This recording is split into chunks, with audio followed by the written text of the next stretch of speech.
Hello students of class 10th, आप कैसे हैं? आपको वीडियो लेसन अच्छा लग रहा होगा, आप अच्छे से आप ध्यान देकर पढ़ रहे होंगे। क्लास 9 से आप 10th में आए हैं। 10th में बहुत सारी चीज़ें आपको बताई जाती हैं, उसको ध्यान से सीखिए, समझिए और उसको इम्प्लीमेंट करने का प्रयास कीजिए। आज आपके सामने में हम जो वीडियो लेकर आए हैं, इसमें बताया गया है कि graphic method of solution of pair of linear equation क्या है। यहाँ पेयर ऑफ लीनियर इक्वेशन को आप सॉल्व करते हैं तो ग्राफ के माध्यम से किस तरह से बताते हैं कि एक ग्राफ जो है सोल्यूशन देगा या नहीं देगा। सोल्यूशन देगा तो कौन सा शर्त होगा, सोल्यूशन नहीं देगा तो कौन सा शर्त होगा।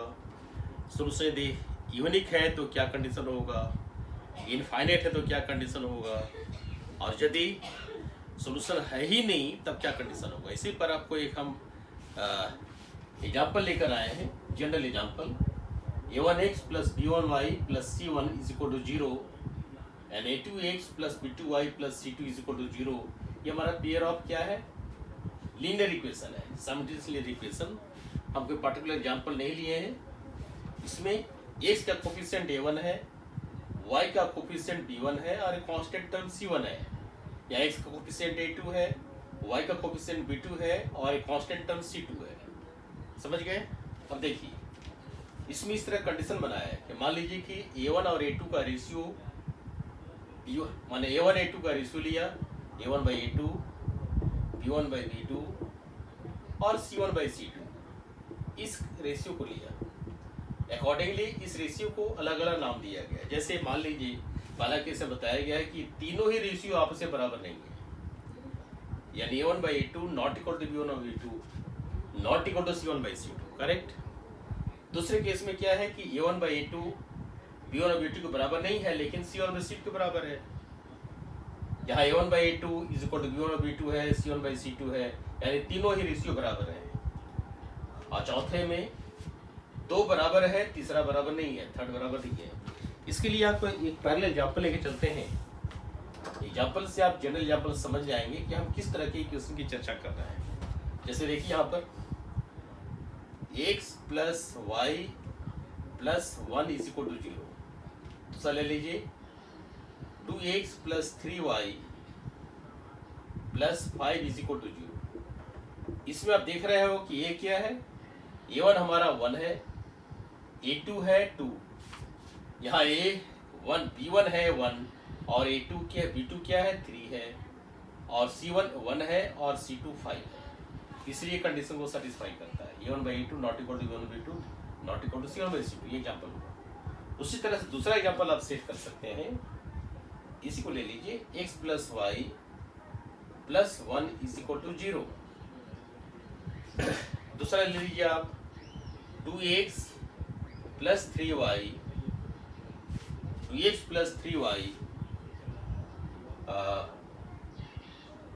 Yes 2x plus 3y plus 3 is equal to 0। इसको ले लीजिए आप। ये दूसरा एग्जाम्पल हुआ। तीसरे के लिए आप एग्जाम्पल साइड कर सकते हैं। थर्ड के लिए a1 by a2 ये तीनों बराबर है, यानी आप ले सकते हैं x plus y plus 5 is equal to 0, 2x plus 2y plus 10 is equal to 0, ये आप ले सकते हैं। और चौथे के लिए आप ले सकते हैं, जो आपका एग्जाम्पल बनेगा x plus y plus 5 is equal to 0, 2x plus 2y plus 7 is equal to 0। अब देखिए क्या क्या है दिखाई पड़ रहा है। यहाँ a1 by a2 यानी 1 by 2 not equal to 1 by 3 not equal to 1 by 5, ये नहीं बराबर है, ये सेटिस्फाई किया। उसके बाद में देखिए यहाँ a1 by a2 यानी 1 by 2 not equal to 1 by 3 is equal to 1 by 3, यानी b1 by b2 का जो रेशियो है वही रेशियो कांस्टेंट का है, ये सेटिस्फाई कर दिया। थर्ड कंडीशन में क्या है, यहाँ पर देखिए 1 by 2 is equal to 1 by 2, इसको आप 5 by 11 कर दीजिए। हाँ ना 5 by 10 ले लीजिए, नो प्रॉब्लम, क्योंकि ये भी 1 by 2 है, ये भी 1 by 2 है और ये भी 5 by 10 का मतलब 1 by 2 है। कहने का अर्थ है कि ये थर्ड को रिप्रेजेंट कर रहा है। फोर्थ को रिप्रेजेंट करने वाला इक्वेशन कौन सा है? 1/2 is equal to 1/2 not equal to 5/7, इसको रिप्रेजेंट कर रहा है। किस तरह से पैरेलल इक्वेशन आपके सामने रख दिया गया। अब अलग अलग कंडीशन में क्या बनता है, आपको ग्राफिक मेथड से हम बताना चाहेंगे कि ग्राफ में किस तरह का रिजल्ट आने वाला है। जनरली रिजल्ट है, लेकिन इसको आप ध्यान रखिएगा। फर्स्ट कंडीशन के लिए जो ग्राफ बनेगा, हम दिखा रहे हैं कि कंडीशन में ग्राफ दिखा रहे हैं। जैसे देखिए, एक हम ले लिए, फर्स्ट कंडीशन में ग्राफ कैसे बनेगा, जो भी ग्राफ है जनरल इस तरह से बनेगा, यानी दो लाइन बनेंगे, दोनों लाइन क्या होंगे, इंटरसेक्ट कर रहे हैं, ठीक है। दूसरा ले लीजिए, दूसरे केस में ग्राफ कैसे बनेगा, इसको देखिए, दोनों ही लाइन इंटरसेक्टिंग हैं। तीसरे में ग्राफ कैसा बनेगा, इसको देख लीजिए। तीसरा ग्राफ बनेगा इस तरह से कि दोनों ही लाइन एक दूसरे पर ओवरलैपिंग है। और चौथा कंडीशन क्या बनेगा, चौथा कंडीशन होगा कि दोनों ही लाइन इस तरह से हैं, ओवरलैपिंग नहीं है बल्कि एक पैरेलल है। तो चारों का ग्राफिक नेचर आपको दिखा दिया। पहला क्या लाइन बना, इंटरसेक्टिंग बना, दो लाइन इंटरसेक्ट कर रहे हैं, इंटरसेक्टिंग, दोनों लाइन दूसरे पर इंटरसेक्ट कर रहा है। यहां भी वही हो रहा है, इंटरसेक्टिंग, दोनों लाइन एक दूसरे को इंटरसेक्ट कर रहे हैं।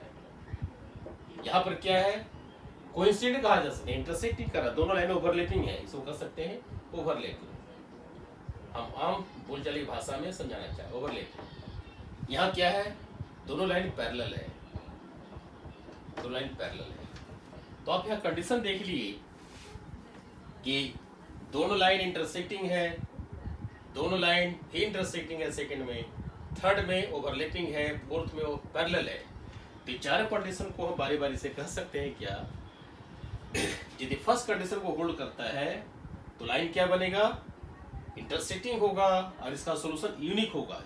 जब लाइन इंटरसेक्ट करते हैं किसी एक पॉइंट पर तो एक पॉइंट कॉमन होता है, तो कॉमन पॉइंट क्या दे रहा है, एक सॉल्यूशन देगा, एक यूनिक सॉल्यूशन देगा। कौन सॉल्यूशन देगा, यूनिक, यानी जब दो लाइन आपस में इंटरसेक्ट करते हैं तो सॉल्यूशन यूनिक होता है। उसी तरह से यहाँ भी वही यूनिक सॉल्यूशन देगा।